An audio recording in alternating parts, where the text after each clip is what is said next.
الحمد لله رب العالمين والصلاة والسلام على عبد الله ورسوله نبينا محمد وعلى آله وصحبه أجمعين أما بعد. So we'd like to start first of all by praising Allah, and then by asking Allah to exalt the mention and grant peace to our messenger Muhammad sallallahu alaihi wasallam, to his family and his companions. And after that, we would like to welcome all of you to this family gathering lecture, which is presented to you by the Islamic Information Center in collaboration with Jam'iyyat Darul Bir, the Darul Bir Society. And I am here to present this lecture to you this evening. And my name is Muhammad Tim Humble. And the title of our lecture this evening, inshallah, that I would like to share with you is under the title, Istawsu bin Nisa'i Khayra. Treat your women well. And this lecture is going to be all about looking at the different roles and responsibilities which Allah Azza wa Jal has given to both men and women, and looking at this command of the Prophet Sallallahu Alaihi Wasallam, Istawsu bin Nisa'i Khayra. Treat your women well. So to begin this topic, I would like to start at the very beginning and talk about how Allah Azza wa Jal created men and women for a wisdom that is with Him subhanahu wa ta'ala. Allah Azza wa Jal said to us in Surah An-Najm, وَأَنَّهُ خَلَقَ الزَّوْجَيْنِ الذَّكَرَ وَالْأُنثَى. Allah created the two genders, male and female. And Allah Azza wa Jal told us that the purpose of all of creation, both men and women, both human beings and jinn, is to worship Him alone. Allah said, وَمَا خَلَقْتُ الْجِنَّ وَالْإِنسَ إِلَّا لِيَعْبُدُونَ. I only created the jinn and the men to worship me alone. So when Allah Azza wa Jal said, وَمَا خَلَقْتُ الْجِنَّ وَالْإِنسَ إِلَّا لِيَعْبُدُونَ, what is intended here? It is al-ins, human beings, male and female. So now we understood from this that Allah created two genders. He created men and He created women. And we understood that the purpose of both of them is to worship Allah alone. So it's not the case that it's the job of the man to worship Allah and the job of the woman is something different. Nor is it the case that it's the job of the woman to worship Allah and the job of the man is something different. Rather, the job and purpose of every human being is to worship Allah Azza wa Jal alone and with no partner. وَمَا خَلَقْتُ الْجِنَّ وَالْإِنسَ إِلَّا لِيَعْبُدُونَ. And in order to give that some extra clarity, we can add to that the last ayah of Surah At-Talaq, in which Allah Azza wa Jal said, Allahu alladhi khalaqa sab'a samawat wa min al-ardi mithlahun yatanazzalu al-amru baynahunna lita'lamu anna Allah ala kulli shay'in qadir wa anna Allah qad ahata bi kulli shay'in ilma.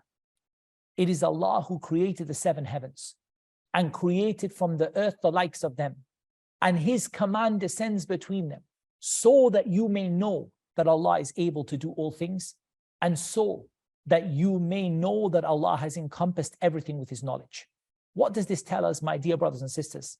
It tells us that Allah created us to know Him, and Allah created us to worship Him. And Allah tested us in this life. الَّذِي خَلَقَ الْمَوْتَ وَالْحَيَاةَ لِيَبْلُوَكُمْ أَيُّكُمْ أَحْسَنُ عَمَلًا. The one who created death and life to test which of you is best in deeds. Now let me ask you a question. You can answer it yourself. You don't have to answer out loud, but just to yourself, answer this question.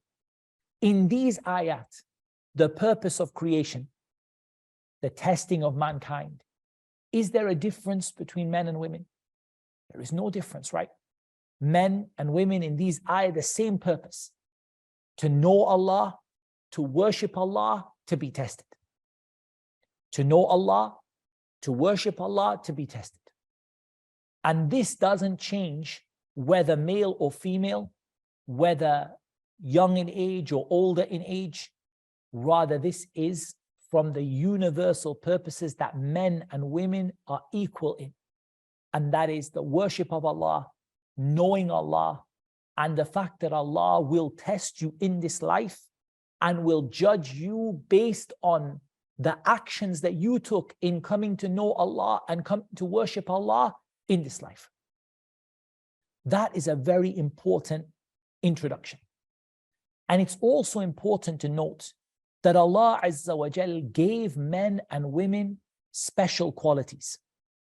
Allah Azza wa Jal said, for example, in Surah Ali Imran, speaking about the wife of Imran when she gave birth to Maryam.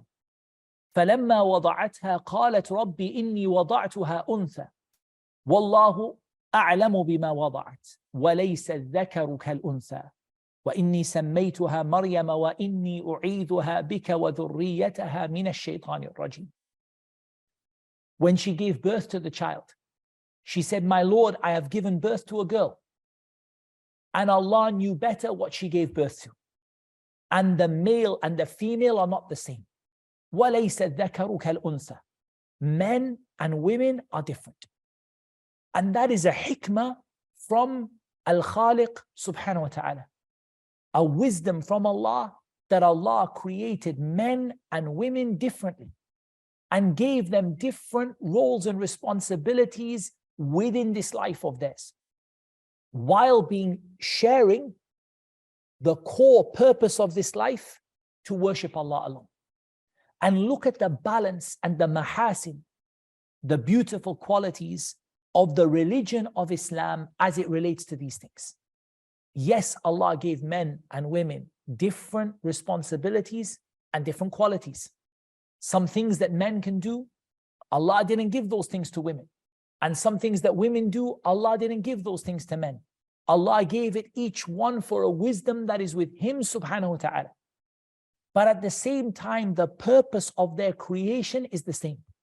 وَمَا خَلَقْتُ الْجِنَّ وَالْإِنسِ إِلَّا لِيَعْبُدُونَ.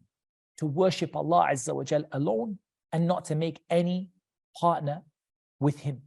And that is why if we just take Maryam as an example, alayha salam, Maryam is described in the Quran as what? وَأُمُّهُ صِدِّيقَةٌ. That she was at the highest level of Iman. And she completed her faith, completed her Iman. What is Maryam known for? For her worship. That's why in the following ayat that describe how Zakaria found her, كُلَّمَا دَخَلَ عَلَيْهَا زَكَرِيَّا الْمِحْرَابَ وَجَدَ عِنْدَهَا رِزْقًا. Every time he found her dedicated to the worship of Allah in her prayer room. She was known for that. She took, in Surah Maryam, when she took her, and she took a place away from her family. فَاتَّخَذَتْ مِن دُونِهِمْ حِجَابًا فَأَرْسَلْنَا إِلَيْهَا رُوحَنَا. She took a separate place to them, and she would worship Allah. So even though she was female, and she had a different role to the boy, because her mother presumed that what? She was going to have a boy. And the boy would be in the service of the temple. And the boy would serve Allah subhanahu wa ta'ala and Allah's religion. And when she had a girl, she realized Maryam will not do the same as my son would do. They are different. وَلَيْسَ الذَّكَرُ كَالْأُنْثَى. But she also realized that Maryam had a great role to play.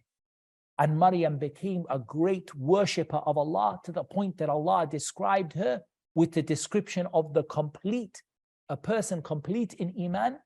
وَأُمُّهُ صِدِّيقَةٌ. She was a Siddiqah, like Abu Bakr as-Siddiq, a person who is to be taken as an example and a role model, and is given to us as a role model in the Quran for her worship of Allah Azza wa Jal and her dedication to Allah subhanahu wa ta'ala, even though her role was different. That's a very important introduction. It's also important to mention the ayah in Surah An-Nisa, in which Allah Azza wa Jal said, وَلَا تَتَمَنَّوْا مَا فَضَّلَ اللَّهُ بِهِ بَعْضَكُمْ عَلَى بَعْضٍ لِلرِّجَالِ نَصِيبٌ مِمَّا اكْتَسَبُوا وَلِلنِّسَاءِ نَصِيبٌ مِمَّا اكْتَسَبْنَ وَاسْأَلُوا اللَّهَ مِنْ فَضْلِهِ إِنَّ اللَّهَ كَانَ بِكُلِّ شَيْءٍ عَلِيمًا. Allah Azza wa Jal said, don't seek what Allah has given some of you instead of others.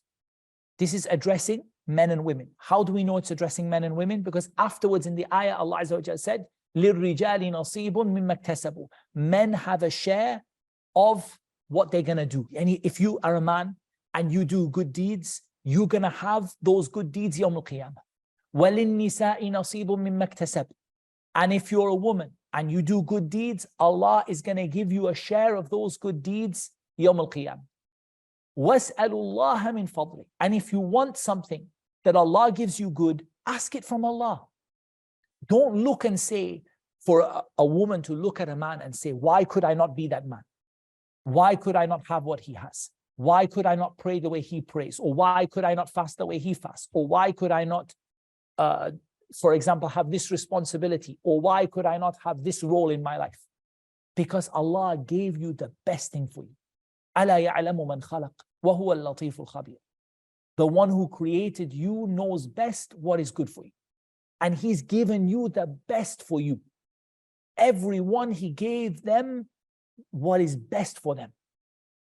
Allah Azza wa Jal decreed for every single person what is best for them. So don't let each person look at the other one and say, I want what that person has. Rather ask Allah for you to get the most out of what He's given you. And that's why if a person, for example, if we look, Allah has given many things. Allah has given out rizq, Allah has given intelligence, Allah has given hifz, Allah has many things, Allah health, Allah has given to different people. Imagine if you spent your whole life just wanting what the other person has. You said, Ya Allah, if I was rich, I would be such a good person. I would be a worshipper, I would give sadaqah, I would be so good if only you made me rich. But until you make me rich, I'm not going to do it. Everybody would say, this is not the right way to be. Rather, what you should do is make use of what Allah has given you. وَابْتَغِ فِيمَا أَتَاكَ اللَّهُ الدَّارَ الْآخِرَةِ. Use what Allah has given you to get the akhirah. Don't say, I want what the other person has. And these principles are important before we begin, because we're going to talk about the responsibility and the interaction between men and women. اسْتَوْصُوا بِالنِّسَاءِ خَيْرًا. Treating the women well, and the relationship between a man and a woman and the different dynamics between them. We first of all have to understand each of us has a role, and none of us should be looking to take the role of the other person. Instead, we should be looking to maximize the benefit from what Allah gave us. Excellent. That is our next point. So now we need to understand that Allah has given men and women roles and responsibilities. Before that, we need to understand a key point. And we need to understand that generally in Islam, men and women are given the same rulings unless there is a difference, a clear difference between them. The evidence for that is the hadith of the Messenger sallallahu alaihi wasallam, إِنَّمَا النِّسَاءُ شَقَائِقُ الرِّجَالِ. Women are just the full sisters of men. And shaqa'iq shaqiqat. And she's shaqiqa. She's like a full sister. Everything which he has, she has.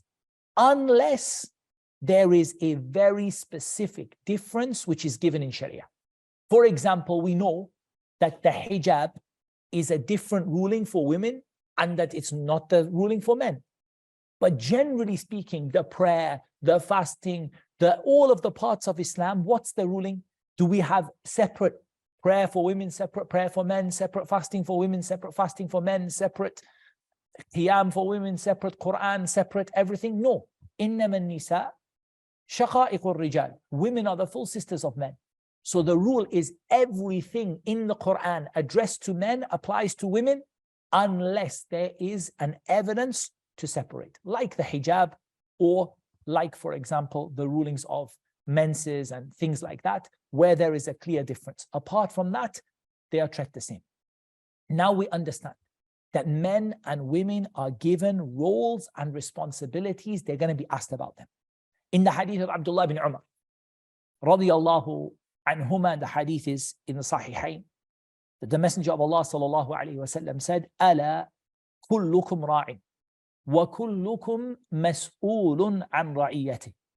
Every one of you is a shepherd, and every one of you will be asked about the people that you're responsible for. Now, the first person that the Prophet ﷺ mentioned is the Amir. That is the ruler of the Muslims, the person in charge of the Muslims. because they have the greatest responsibility. Since the people under their care are many, it's not one family in their care. In their care is the whole of the people that they are in their under their rulership. So the Prophet ﷺ said, he said, فَالْإِمَامُ الَّذِي عَلَى النَّاسِ رَاعٍ وَهُوَ مَسْئُولٌ عَنْ رَعِيَّتِهِ. The Imam, the Amir, the ruler, who is in charge of the people, is a shepherd. And he's going to be asked about the people that he was in charge of. Then the Prophet ﷺ said, وَالرَّجُلُ رَاعٍ عَلَى أَهْلِ بَيْتِهِ وَهُوَ مَسْئُولٌ عَنْهُ. A man is responsible for the family in his household. So that means he's responsible for all the people in his household. He's responsible for his wife. He's responsible for his children. He's responsible for the people that are living together with him in his household. And he is going to be asked by Allah about them. So now when we talk about the responsibility of a man shouldn't now think that this responsibility is necessarily a good thing. Yes, it's an opportunity to get a reward from Allah, but you have to do the job properly. If you don't do the job properly, then that mas'uliyah, that responsibility is going to come back against you if you don't do the job properly. So as a man, yes, you have responsibility for your family. You are responsible for your wife. You are responsible for your children. And Allah is going to ask you, what did you let her do? What did you stop her from doing? What did you give her? What did you hold back from her? What did you teach her? What did you not allow her to do without teaching? Everything that you made the decision about as a man who is responsible for his house, Allah is going to ask you about those responsibilities that you took. And the woman is also responsible. The Prophet ﷺ said, وَالْمَرْأَةُ رَاعِيَةٌ عَلَى بَيْتِ زَوْجِهَا وَوَلَدِهِ وَهِيَ مَسْئُولَةٌ عَنْهُ. That a woman, she is responsible for the house of her husband and for his children in that house. And she's going to be asked about them. So the same thing applies here. That a lady cannot say, my husband is responsible for me and Allah has given him mas'uliyah, responsibility, and he's going to ask him. And then she says, I have no responsibility. She also has a responsibility. And her responsibility is for the house of her husband, especially when the husband is absent. And that's why Allah Azza wa Jal, when he described the responsibility of the men over the women, what did he say? الرجال قوامون على النساء بما فضل الله بعضهم على بعض وبما أنفقوا من أموالهم. Allah has made men responsible for women by what Allah preferred some over others and by what they spend from their wealth. So a man is required to spend upon his family according to what Allah has given him. لينفق ذو ساعة من ساعته. The one who has a lot of money, spend from the money. And the one who has less money, ينفق مما آتاه الله. Let him spend from what Allah has given him. So every man is responsible to spend upon his family. And he is given a responsibility over them and a degree of authority over them. Now we have to understand this authority correctly, because a lot of men misunderstand this authority. And the way they misunderstand it is they see it as a source of pride rather than a source of mas'uliyah, of responsibility. So when I say a source of pride, and using it against the woman, like saying to her, I'm in charge, you have to listen to me, you don't decide these things. But instead thinking, tomorrow Allah is going to ask you about the decisions you made. If you want to be responsible, you have to take the weight of responsibility. If you want to be responsible, you have to carry that responsibility on your shoulders. And that means you have to be willing to take responsibility for what Allah gave you responsibility for. And in the case of the man, that involves the financial responsibility, and it involves the responsibility of authority, the responsibility of being in charge. And that is something that Allah will ask you about. Because you and that woman that you're in charge of, the two of you share something. What did we say you share? You share a common purpose. What was the purpose? To worship Allah alone. So tomorrow, both of you are servants. Both of you are slaves. Both of you will stand in front of Allah. Both of you will be asked about what you did. So now you have to stand in front of Allah and you have to justify as a slave of Allah the decisions you made for that slave of Allah, for that female slave of Allah. You have to make a justification of those decisions. You have to explain before Allah the decisions that you made. And that's a heavy responsibility. And that's why when Allah Azza wa Jal describes marriage, He said, وَأَخَذْنَ مِنْكُمْ مِيثَاقًا غَلِيظًا, that women took from you a heavy oath. مِيثَاقًا غَلِيظًا. It's a heavy, weighty responsibility. It's not an easy thing to take. It's not a small responsibility. It's a heavy responsibility. It's a weighty responsibility. It's something that Allah Azza wa Jal has put on your shoulders. You have to carry it. And that means that when you make a decision, you realize that you will answer to Allah for the decision you made. And you realize that if you make the right decision, this can be a reason for a lot of reward. In fact, a man could be rewarded for all the good deeds that his family does if he is facilitating those good deeds for them and he is helping them to do those good deeds. But if it's the case that he is stopping them from those good deeds and he's restricting them and he is a negative influence upon his family, then the punishment is not a light punishment. And it's something that is very serious in the sight of Allah Azza wa Jal. For example, the hadith of the Messenger sallallahu alaihi wasallam, the hadith of Ma'qil ibn Yasar, the hadith is in Sahihain, in which the Messenger sallallahu alaihi wasallam said, "Ma min abd yastar'ihi lahu ra'iyah yamutu yawma yamut wa huwa ghashun li ra'iyatihi illa harrama Allahu alayhi al-jannah." There is no man or no person that Allah gave them responsibility over some people. And on the day they die having betrayed the people that they were responsible for, except that Allah makes Jannah haram for them. Why is Jannah haram for that person? Because Allah gave him ra'iyah. He gave him people to look after. And he didn't fulfill that responsibility and he didn't look after them properly. He didn't look after them properly. He didn't fulfill the responsibility for them. And so he died and he betrayed them. And he died and he had not done his job in the sight of Allah with the people he was responsible for. إِلَّا حَرَّمَ اللَّهُ عَلَيْهِ الْجَنَّةِ. Allah made Jannah haram for him because of this. And the Prophet ﷺ said, كَفَى بِالْمَرَئِ إِثْمًا أَنْ يُضَيِّعَ مَنْ يَقُوتُ. It's sufficient for a person as a sin that he causes the people that he spends upon to be lost. And he makes them lose themselves, or he makes them and he doesn't take care of them. And it's enough of a sin that a man doesn't take care of the people that he's financially responsible for. Doesn't look after them, doesn't take care of them. كَفَى بِالْمَرْءِ إِثْمًا. It's a big sin for him. It's a huge sin for him that he doesn't look after the people that he's financially responsible for. So if we took this into account, we realize that yes, Allah has set up a beautiful structure for us. And this structure, if we follow it, is going to bring us peace in our household.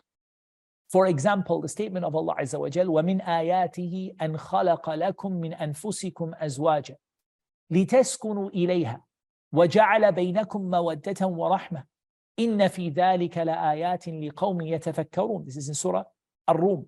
Allah Azza wa Jal said, from the ayat of Allah is that Allah created for you from yourselves spouses. He created you, and He created a wife for you. He created you and He created a wife for you. This is an ayah min ayatillah. It's a sign from the signs of Allah. He created spouses for you. لِتَسْكُنُوا إِلَيْهَا. Now think about this. The ayah here uses the word sakana yaskunu, which means to live together. And you live together with husband and wife, live together. But the word used here, لِتَسْكُنُوا إِلَيْهَا, gives another meaning. And that means as-sakina, finding peace with each other.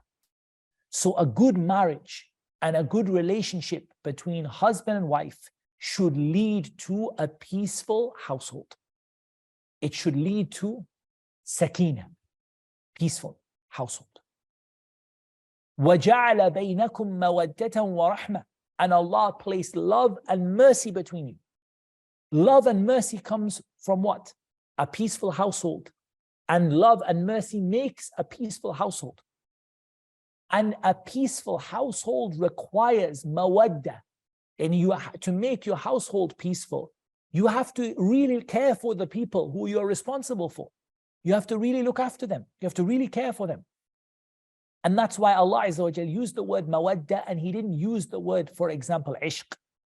Because ishq, you're just madly in love with them, and you're passionate about them. But mawadda here, you care for them.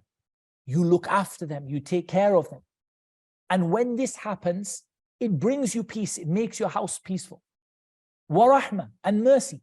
Because when you are merciful with each other, Allah makes your household peaceful.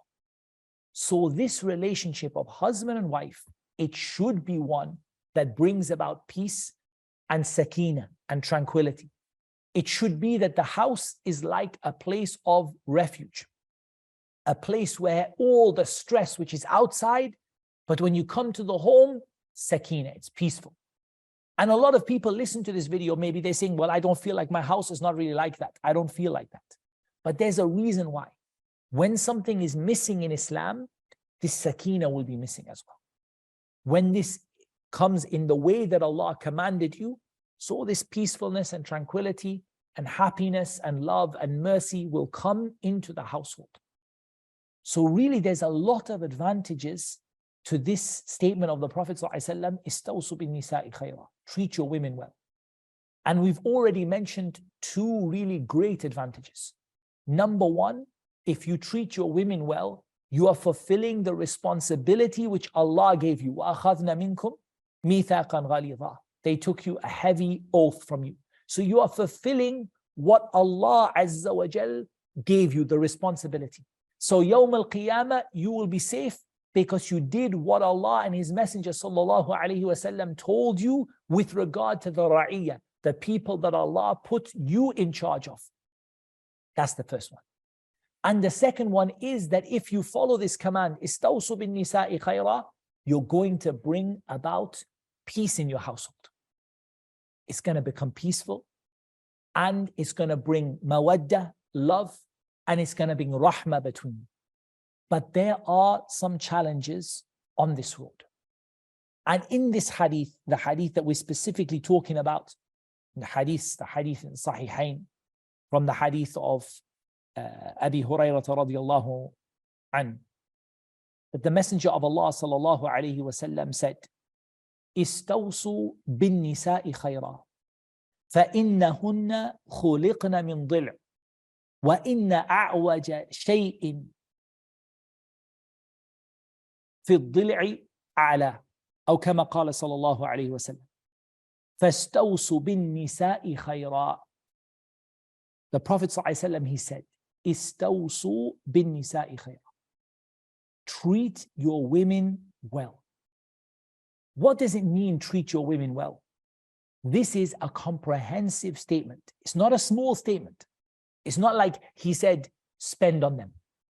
Or he said, be kind to them. Or he said, for example, give them a nice house. Or he said, don't shout at them. Or he said, teach. It's a comprehensive term. Amrun jami'. It's a comprehensive term. Istawsu bin nisa'i khayra. Treat your women well.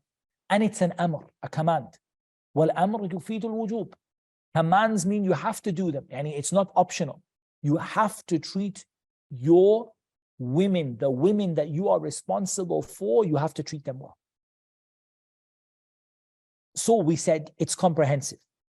So it covers the statement of Allah Azza wa Jal, وَعَاشِرُهُنَّ بِالْمَعْرُوفِ. Treat them in the best possible way. Live with them in the best possible way. It covers how you spend upon them. It covers forgiving their mistakes and looking over their faults. It covers not blaming them for every small and big thing. It covers fulfilling their responsibilities and the rights that they have. It covers allowing your rights to go and letting some of your rights go. And it covers fearing Allah with regard to them. All of this is covered in the statement of the Prophet ﷺ, Istawsu bin nisa'i khayra. Treat your women well. Treat your women well. Now, what about the challenge? Where is the challenge? The challenge is the statement of the Prophet ﷺ, فَإِنَّهُنَّ خُلِقْنَا مِنْ ضِلْعٍ. For women were created from the rib. Now we know that that is how a woman was created, right? That Allah Azza wa Jal created Adam. And when He created Adam, Allah Azza wa Jal, from His hikmah, from His wisdom, is that He knew that Adam needed a partner. And so Allah Azza wa Jal created from the rib of Adam, Hawa, his wife Hawa. She was created from the rib. Now you know the rib, what is the shape of the rib? The Prophet ﷺ, he told us, he said, وَإِنَّ أَعْوَجَ شَيْءٍ فِي الضِّلْعِ أَعْلَى. The most crooked thing in the rib is the top part of it. So that means that the rib is something which is bent. Do you ever get a straight rib? You don't get a rib that is straight. Every single rib is crooked. What does that mean? It means that this is something which is in that woman's nature. And there is something in her nature which requires you to be careful to treat her well. Notice this hadith doesn't blame the woman. The Prophet ﷺ, in fact, this hadith absolves the woman of blame. Because this hadith says, Allah created you from something that has a bend in it. You cannot straighten it. Like the Messenger ﷺ said, if you try to straighten it, you will break it. And breaking it is divorce. And if you try to straighten a rib, if you take a rib bone and you try to straighten it, it's going to break. So you cannot straighten something that Allah created it like that. And if you leave it, it will remain crooked. That means there will be challenges that you cannot, as a man, you cannot fix it. What you have to do is listen to what the Prophet ﷺ said. Istawsu bin nisa'i khayra. Just concentrate on treating her well. Concentrate on treating her well. Now, what about the statement of the Prophet ﷺ? فَإِنَّ أَعْوَجَ شَيْءٍ فِي الضِّلِعِ عَلَى. The most crooked thing is the top part. Some of the scholars, they said, this means the tongue. Some of them said this means al-lisan, the tongue. Meaning that sometimes that lady, she might say things that she doesn't mean. She might say something, she might say some words which are out of turn. She might sometimes say things she doesn't mean. She might sometimes get upset with you. And from the excellent treatment of a husband to his wife is to know when his wife is upset. Do you know that the Prophet ﷺ used to know when Aisha was upset with him? He said, I know when you're upset with me. He said, when you're happy with me, you say, Wa Rabbi Muhammad, I swear by the Lord of Muhammad. And when you're upset with me, you say, Wa Rabbi Ibrahim, I swear by the Lord of Ibrahim. And when Aisha is upset with the Prophet ﷺ, she said, O Messenger of Allah, I don't leave anything except your name. Meaning she will never treat him badly or get angry with him or say something bad to him, but just she will stop using his name. And instead of saying, I swear by the Lord of Muhammad, she will say, I swear by the Lord of Ibrahim. And this is from the fiqh of a husband, that he knows his wife is upset with him. And she used to know when he was upset with her. She said, I saw the anger of the Messenger of Allah ﷺ in his face. And if he was upset with her, she could see in his face that he's upset. And this is from the excellent treatment of husband and wife with each other, that they know when each other is upset. And sometimes a lady might get upset with her husband and she might not mean what she says. And sometimes what she says is blameworthy. Like the Prophet ﷺ, he said, Takfurna al-ashir. You reject the good that your husband did. For example, you say, Ma ra'aytu minhu khayran qat. I never saw him do anything good for me. When his whole life he did good for you. And since you are married, he was doing good for you and spending on you and looking after you and taking care of you. But sometimes she gets upset and she says, "Ma ra'aytu minka khayran qat." I never saw you do anything good for me. You never did good for me. This kind of statement is wrong. And she should try not to say it. But sometimes these things can come. So what should the man do? Should he try to straighten that problem? Should he say, I'm going to, shout at it and I'm going to, do whatever it takes to stop this from happening? That's not what the hadith indicates. The hadith indicates that a certain amount of slips are something natural that she cannot avoid it completely. No doubt, we are not saying that every time a woman says something bad about her husband, it's justified. No, it can be very wrong. The Prophet ﷺ indicated that saying about the husband, "Ma ra'aytu minka khayran qat," I never saw anything good, is a reason to be from the people of the fire. But for the husband to take his wife to account for everything she says, every time she gets upset, he takes her to account and he puts pressure on her, and he starts to talk about talaq, and he starts to talk about separation, and he starts to talk about punishment, and all of this, every time that she makes a mistake, then he's going against what the Prophet ﷺ said. "Istawsu bin-nisa'i khayra." And notice that this hadith, the Prophet ﷺ started it with those words and ended it with those words. He said, وَإِنَّ أَعْوَجَ شَيْءٍ فِي الضِّلْعِ أَعْلَى فَاسْتَوْصُوا بِالنِّسَاءِ خَيْرًا. The thing which is the most crooked in the rib is the top part. So treat your women well. Treat them well. Don't try to be somebody who every time she does something wrong, you take her to account. Actually, this is a bad habit in general when you are trying to be responsible for other people. You have to look at what is serious and what is not serious. And you can't take every single fault. Let me give you an example. Even if you just talk about a teacher and a student, like a Quran teacher and a student of the Quran. Every time that student, one letter pronounced wrong or one mistake in tajweed or whatever, if you take your student to account for everything, it will become to the point where they will not progress with you. They will not cooperate with you, because everything, and it's like one line and you made 20 mistakes. So yes, sometimes you pull what is important first. Correct this. No, this is wrong. You pronounce this wrong. Say it again. But you don't take everything you know, because if you did, they would not be able to be patient. And that is a normal relationship which is not specifically mentioned in the hadith. So what about something which the Prophet ﷺ himself highlighted above everything else? Stawsu bin nisa'i khayr. Treat this woman well, even though there are challenges. Now, if we come back to the ayah in which Allah Azza wa Jal said, وَمِنْ آيَاتِهِ أَنْ خَلَقَ لَكُم مِّنْ أَنفُسِكُمْ أَزْوَاجًا لِتَسْكُنُوا إِلَيْهَا وَجَعَلَ بَيْنَكُم مَّوَدَّةً وَرَحْمَةً إِنَّ فِي ذَلِكَ لَآيَاتٍ لِقَوْمٍ يَتَفَكَّرُونَ. The ayah about the blessings of having a spouse and the fact that Allah puts love and mercy between.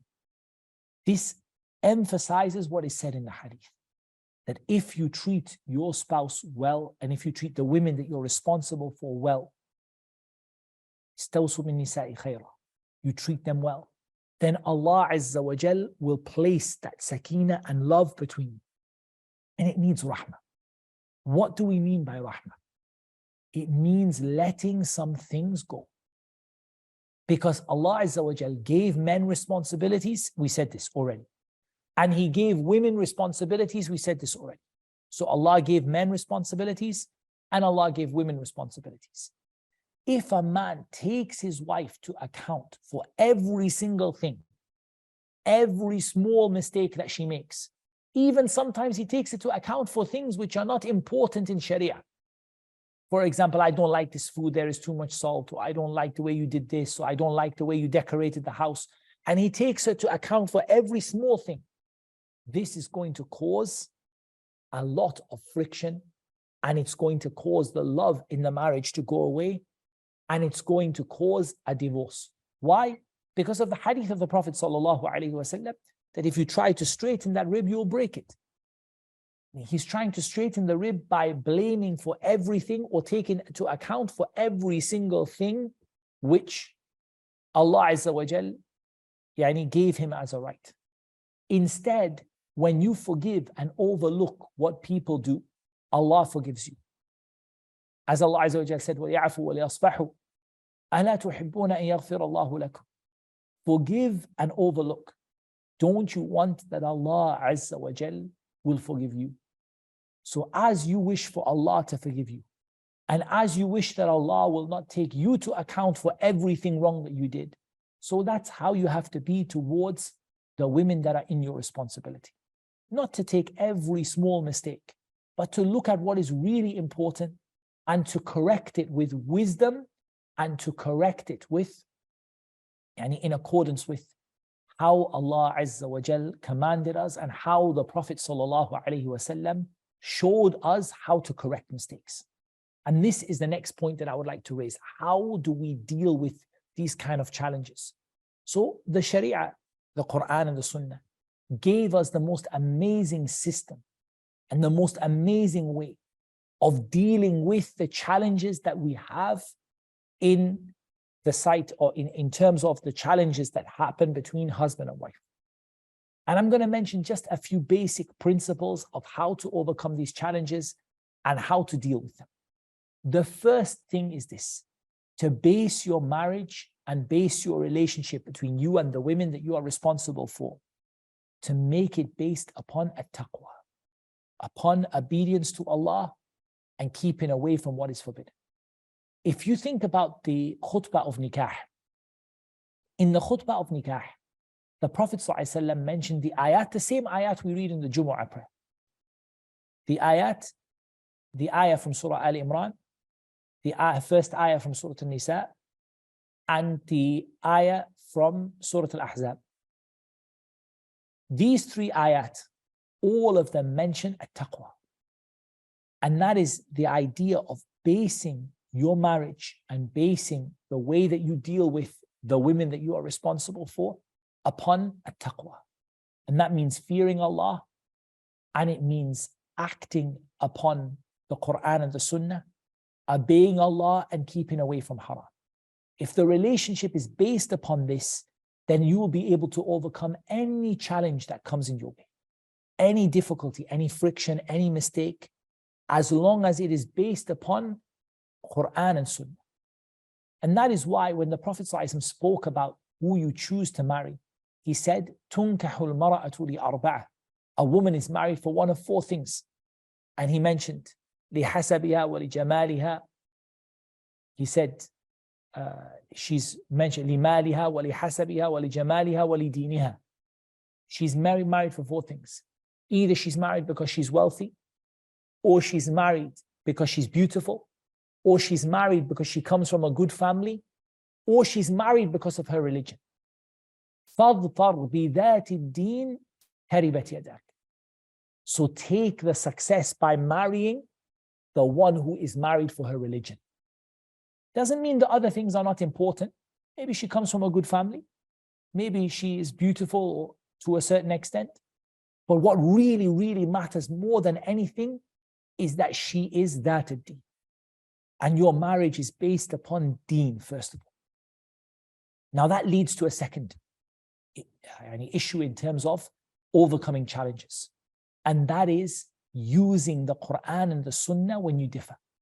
فَإِن تَنَازَعْتُمْ فِي شَيْءٍ. If you differ about something, what do? فَرَدُّوهُ إِلَى اللَّهِ وَالرَّسُولِ إِن كُنتُمْ تُؤْمِنُونَ بِاللَّهِ وَالْيَوْمِ الْآخِرِ ذَلِكَ خَيْرٌ وَأَحْسَنُ تَأْوِيلًا. Allah Azza wa Jal said, if you differ about something, return it back to the Messenger Sallallahu Alaihi Wasallam. Return it back to Allah and the Messenger. Back to the Quran and the Sunnah. If you really believe in Allah and the last day, that is better for you and it will give you a better outcome. Ahsanu ta'wila means the outcome, the result will be better. The result will be better when you judge and you differ about things and you have an argument or disagreement, you go back to the Quran and the Sunnah. And that means that there are rights of the husband and rights of the wife. And if they get upset about something or they disagree about something, go back to what Islam says about what is right and about what is the right of the husband or the right of the wife. That is the second most important way of overcoming challenges. The third is at-tanazul anil huquq. That is to let go of some of your rights. Don't take every single right like that. Don't take everything. I have a list. This is for me, this is for me, this is for me. Right? What about what is against you? What about the mistakes you made? Also, be willing to let go of some things. Try to give priority to what is important in Islam. Some things are very important in Islam. Some things are not so important in Islam. So try to give priority to what is important in Islam. That is how the Prophet ﷺ used to be. When the Prophet ﷺ, his own personal rights were transgressed, he ﷺ didn't used to get angry. If it was his own right, he will leave it and forgive. But if it was the right of Allah, he would become angry. And he would take steps to correct the problem if it was the right of Allah. So be careful here. If you see the issue between you is min huquq, min haqqillahi azza wa jal, from the rights of Allah, then now you have to deal with the issue and try to fix it. But if it's just your own personal right, then let go sometimes. And if you let go that time, the next time, inshallah, you will be able to take your right, inshallah, by give and take. Also, remember, and from the ways to overcome the challenges, remember the responsibility that you have. Remember that you will have to answer before Allah Azza wa Jal. And so a person looks at themselves first. A person looks at themselves first. And that's why in the statement of Allah Azza wa Jal, وَلَا أُقْسِمُ بِالنَّفْسِ اللَّوَّامَةِ, I swear by the soul that blames itself. We learn something. A person should look at their own actions and look at them in a blameworthy light. That's why it's narrated from Al-Hasan al-Basri, rahimahullah ta'ala, that he said, you never meet a believer except that a believer blames themselves. He said, ما تلقى المؤمن إلا يعاتب نفسه أو كما قال. He said, you don't find a believer except that the person is blaming themselves. He said, as for the wicked person, he said, وَإِنَّ الْفَاجِرَ لَا يَمْضِي قُدُمًا لَا يُعَاتِبُ نَفْسَهُ. He said, you're going to find a wicked person just keeps going through life, never ever looks at their own mistakes and never says, I could be wrong. So the way that you treat other people and you look at your own mistakes before you look at those of other people is a very important way of implementing this statement of the Prophet ﷺ, "Istawsu bin nisa'i khayra." On the other hand, and this is very important to note as well, we never take one single narration and exclude all of the others. So for example, a person takes this "Istawsu bin nisa'i khayra," and the woman says, because of this, I'm not going to listen to my husband. I'm not going to speak. I'm not going to blame myself if I speak badly to him. I'm not going to take care of his rights. He should forgive me. He should overlook. But then there are many other ahadith. In these other ahadith that talk about the importance of the woman's treatment of her husband and the weighty responsibility she has towards her husband and how she has to treat him well. So when we balance this out, we receive a good balance in our deen. When we balance these things out, we look at our responsibilities, we try to fulfill them. We look at our rights and we get what we can as much as we can. And we try to fulfill the right of Allah Azza wa Jal. And we never forget that our responsibility is to worship Allah Azza wa Jal. And a good relationship between husband and wife can facilitate for the two to worship Allah Azza wa Jal in the best possible way. Each of them helps the other, and each of them knows the responsibility Allah has given them. And that comes back to the statement we mentioned earlier, وَلَا تَتَمَنَّوْا مَا فَضَّلَ اللَّهُ بِهِ بَعْضَكُمْ عَلَى بَعْضٍ. Don't try to take what someone else has. Instead, realize Allah has given you the best place for you, and the best role for you, and the best responsibilities. So take that on board and do the best you can with what Allah Azza wa Jal has given you.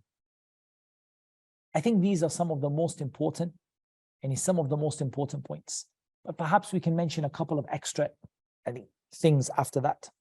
So a person might ask, what about if we are not able to fix the problems between us, and I start to treat my wife not well, or she starts to treat me not well? There is nushuz, any marital discord, and we're not getting on together, and the good will in the relationship breaks down. How can we get over this issue? One of the most important things is to begin with not to share it with people outside of the marriage, to begin with. And that is why in the statement of Allah Azza wa Jal, وَهْجُرُوهُنَّ فِي الْمَضَاجِعِ, that forsake them in the bed. And you don't forsake the wife, and when she doesn't obey her husband, فَعِذُوهُنَّ وَهْجُرُوهُنَّ فِي الْمَضَاجِعِ, that you should admonish her, and tell her that it's wrong. Tell her, fear Allah, and this is not right, you should not be like this. وَهْجُرُوهُنَّ فِي الْمَضَاجِعِ, forsake her in bed.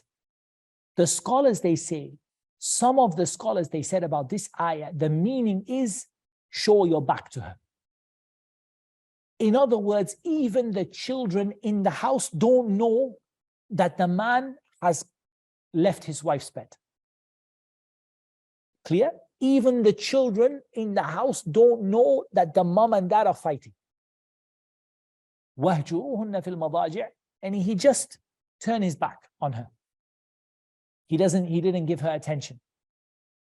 SubhanAllah, there's a real benefit in this. What we often do and we see is a wrong way, is that we make this issue like public. And the husband tells his family and his mother and his sisters and his everybody. And the wife, she tells everybody. And so what we see happens is that this issue becomes huge now. And it's very hard to go back because of the fact that the issue has gone beyond the husband and wife. But if to begin with, they just started with the husband and wife, فَعِذُوهُنَّ, and he starts to give her admonition, tell her, fear Allah, this is not right, we should, try to fix things between themselves. They take the steps according to the ayah, according to what is mentioned in the ayah, and according to what is in the sunnah of the Messenger sallallahu alaihi wasallam. And the man knows that even if he doesn't like his wife, فَإِن كَرِهْتُمُوهُنَّ فَعَسَىٰ أَن تَكْرَهُوا شَيْئًا وَيَجْعَلَ اللَّهُ فِيهِ خَيْرًا كَثِيرًا.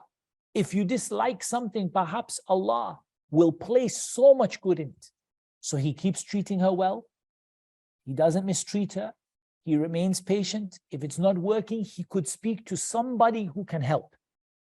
For example, someone from her family, someone from his family, someone who is a marriage counselor, or someone who has like an imam or somebody that can help. But he's not publicizing it to the whole world. Try to speak to the people that can help. Like the statement of Allah Azza wa Jal, فَبَعَثُوا حَكَمًا مِنْ أَهْلِهِ وَحَكَمًا مِنْ أَهْلِهَا إِنْ يُرِيدَ إِصْلَاحًا يُوَفِّقِ اللَّهُ بَيْنَهُمَا. Give someone from his family and someone from her family to make a judgment between them. If they want peace between them, Allah will make reconciliation between them. So the point here is this important point of not letting the issue go too far and wide in the beginning to everybody, but trying to deal with it themselves and with the smallest number of people possible. This is from the important advice when things go wrong. And the second piece of advice, and I'll conclude with this because the time is kind of running out. My second piece of advice would be that if the marriage starts to break down that the husband does not leave the command of the Prophet ﷺ, istawsu bin nisa'i khayra, treat your women well. He keeps treating her well, even if it reached the level of divorce, he still treats her well. And it said, that you should marry your daughter to a person of religion, because even if he doesn't like her, he will treat her well. Look at that statement. It was used to be said in the people of the past. Marry your daughter to a person of religion, even if he doesn't like her, he will still treat her well. And that's how you should be. And even if it's not working out, and even if it reached divorce, even, istawsu bin nisa'i khayra, you still treat her well. And from this is the statement of the Prophet ﷺ. Of course, other ahadith which are similar, like the statement of the Prophet ﷺ, rifqan bil qawarir, be gentle with the fragile vessels, and many other things that we don't really have time to talk about. So just in summary, the things that we've spoken about today, we've spoken about how Allah Azza wa Jal created men and women from His wisdom. We've spoken about the purpose of the creation being one. We've spoken about how the rules of Islam apply to men and the special qualities that men and women have. We've spoken about the unique roles and responsibilities that each one have. We've spoken about the fact that Allah will ask you about the things you are responsible for. We've spoken about fearing Allah with regard to the people you are responsible for. We've spoken about the sins and punishments of the one who neglects their family or neglects the women that they are responsible for. We've spoken about the fact that the Prophet ﷺ was the best example to follow. And indeed, the Prophet ﷺ said, خَيْرُكُمْ لِأَهْلِهِ وَأَنَا خَيْرُكُمْ لِأَهْلِهِ. He said that the best of you are the ones who are best to your women, and I am the best of you towards the women and the women folk. We've spoken about the heavy weight of marriage and the heavy responsibility, the punishments of those who fail in that. And we've spoken about this hadith, istawsu bin nisa'i khayra, and the fact that this hadith represents some of the challenges that can happen in that relationship sometimes, and that a man has to be patient and he has to overcome those challenges in the best way, and that even if he couldn't do it, and even if the marriage reached the worst outcome, still he continues to implement that statement of the Prophet ﷺ, istawsu bin nisa'i khayra, treat your women well. That brings us to the end of this lecture. I would like to extend my thanks to Islamic Information Center and to Darul Bir Society for organizing it. We hope that this will not be the last of the lectures that we can organize together. I would like to thank all of the participants, the brothers and sisters who attended the class and who benefited from it, inshaAllah ta'ala. Whatever I said that was correct, that is a blessing from Allah Azza wa Jal and His mercy. And whatever I said that was wrong, that is from myself, and Allah Azza wa Jal and His Messenger sallallahu alaihi wasallam are free from my mistakes. That is what Allah Azza wa Jal made easy for us to mention. Allah knows best. Wassalatu wassalam ala nabiyyina Muhammad wa ala alihi wa sahbihi ajma'in.